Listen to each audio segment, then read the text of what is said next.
fishing today. Here we go fishing today.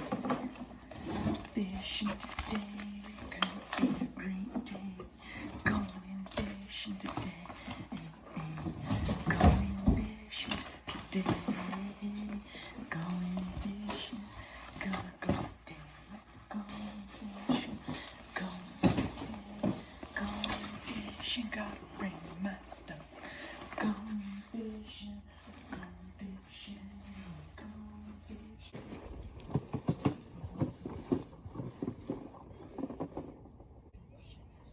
Going fishing. Going fishing.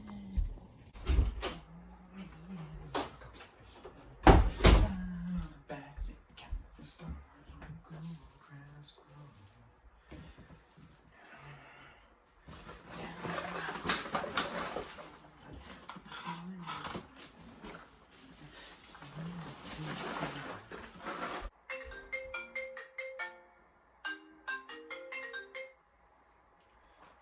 Yo.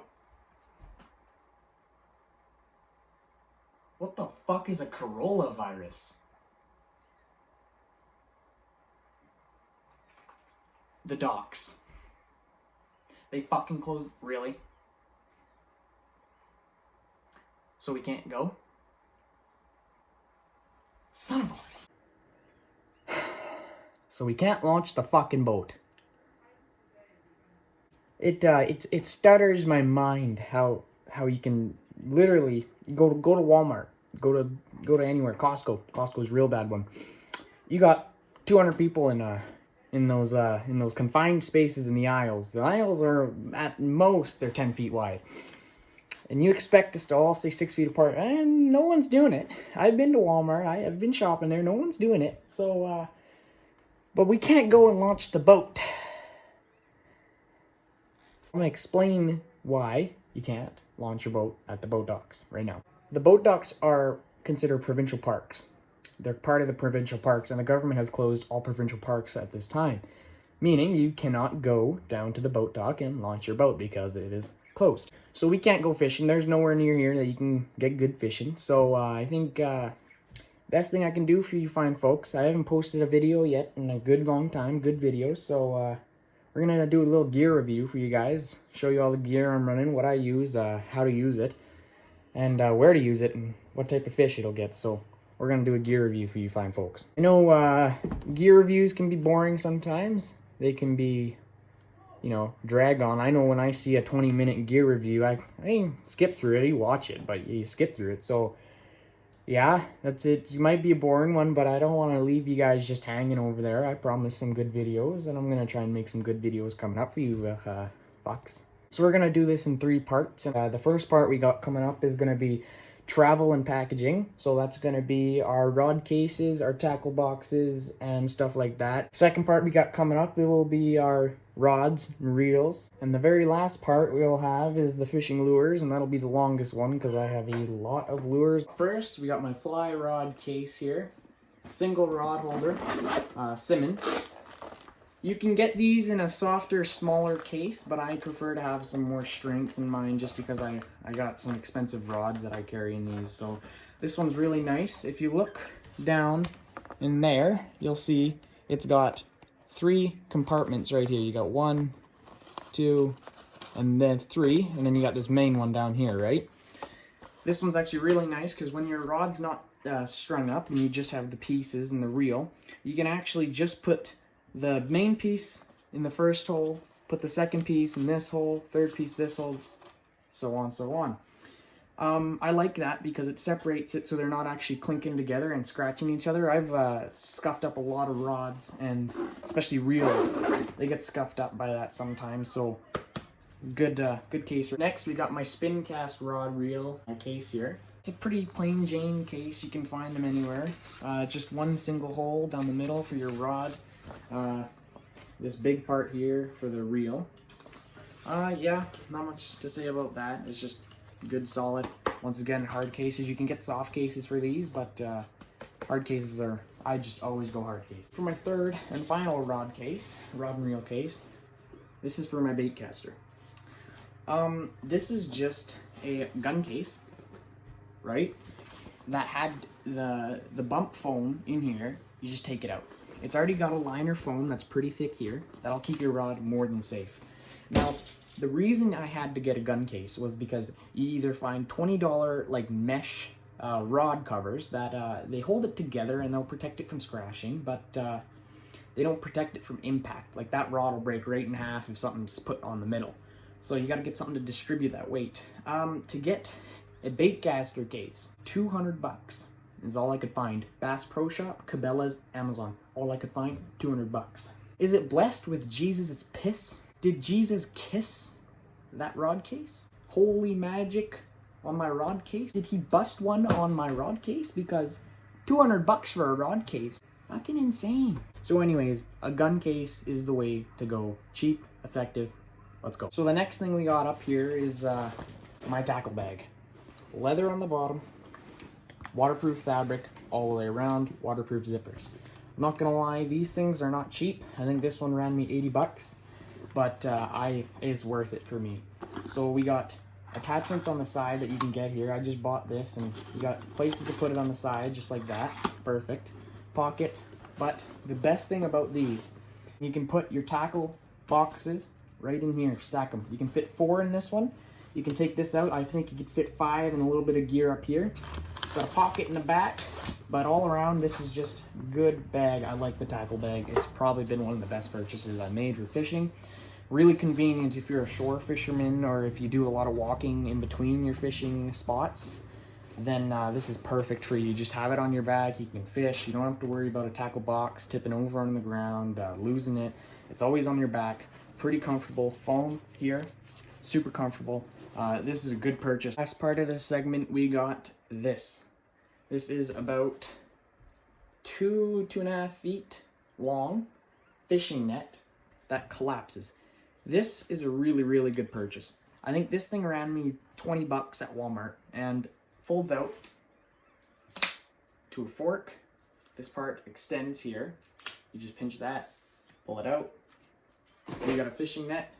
Went from 2.5 feet to about 4 feet, 3.5 feet. Good fishing net, very good. Fits in the backpack, you can just clip it to anything. This is perfect. I'm more of a bank fisherman, just walking and just going from location to location, so this is perfect for that. I'm gonna include this just in the section. These are very typical in fly fishing. It's just a necklace that you wear, and it's got these swivels all the way around it. And you can just clip your gear onto there. It's perfect. I got some clippers here. I put my floatant on this. It's just a handy tool to have, not too expensive, so pretty good tool. So starting us off here in the fishing rods, we got my 4-weight Sage fly rod. It's a 9-foot rod, 4-piece, very good rod. We were looking for a better reel, but this is just kind of what we got at the time. It's not too bad of a reel, but there's definitely better ones out there on the market. Second off in the rod and reel category, we have my Quantum Optics. It's a 6'6" rod, medium action. This thing is just really good. I've used this. It's a pretty simple rod. I just use this whenever I'm going to kind of fish for a bigger fish. When I know that I'm going to be fishing for, the 10-pounders, that's the rod I'll bring. It's not really take it everywhere rod, just because it's a pretty hefty rod to carry around, but not too bad. Like this thing. We have the Zebco Ready Tackle telescopic folding rod. This is a 6'6", I believe, or 7 here. But on it, I got the Shakespeare, just your typical Walmart reel there. This one, I just kind of got it to have a shitty rod that I can beat up and carry in the bag. Going to a small creek, don't want to bring a big hefty rod, just going out for fun. Bring this, good rod, it'll catch them. We got my Quantum Accurist S3 6'6" rod with the baitcaster reel and the braid on it right now. I just started getting into bait casting, I think 2 years ago, and it's a perfect rod. I'm already really accurate with this thing, and this thing with the you can control the distance and the speed so much better with a baitcaster, and you're way more accurate. This specific reel has a almost trolling mode. When you flip it down, this will go. You let go, it pops right back up, rather than your typical go and then doesn't pop back up until you reel. So yeah, that's kind of a cool feature for this. I use that a lot when I'm trolling, and it's just a lot easier than holding it down and trying to hold my thumb on the thread to not get a bird's nest. So yeah.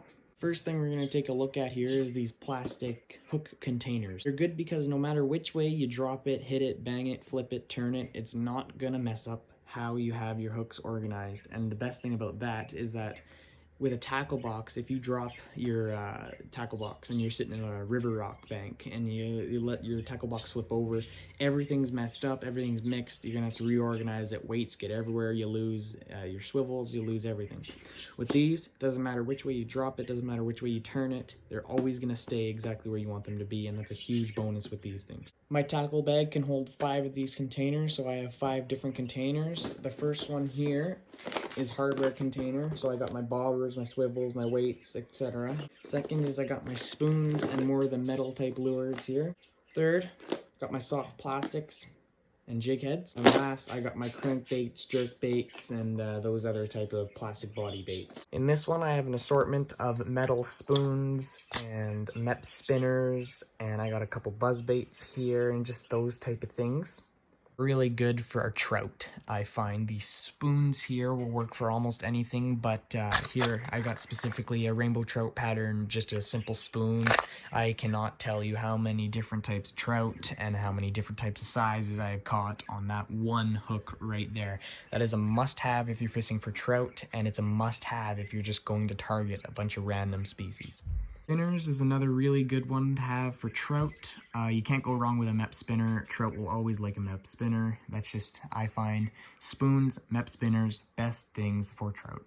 Then we got these buzz baits here, these kind of swivel spoons here, and these ruby-eyed spoon there, and this longer, different pattern spoons that we got here.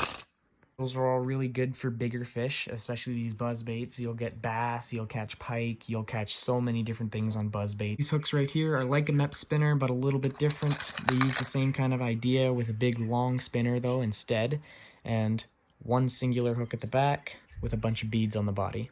Is more for kokanee, I find, and salmon. I have caught a couple brook trout on things like that, but it's not as good as just a MEP spinner like that.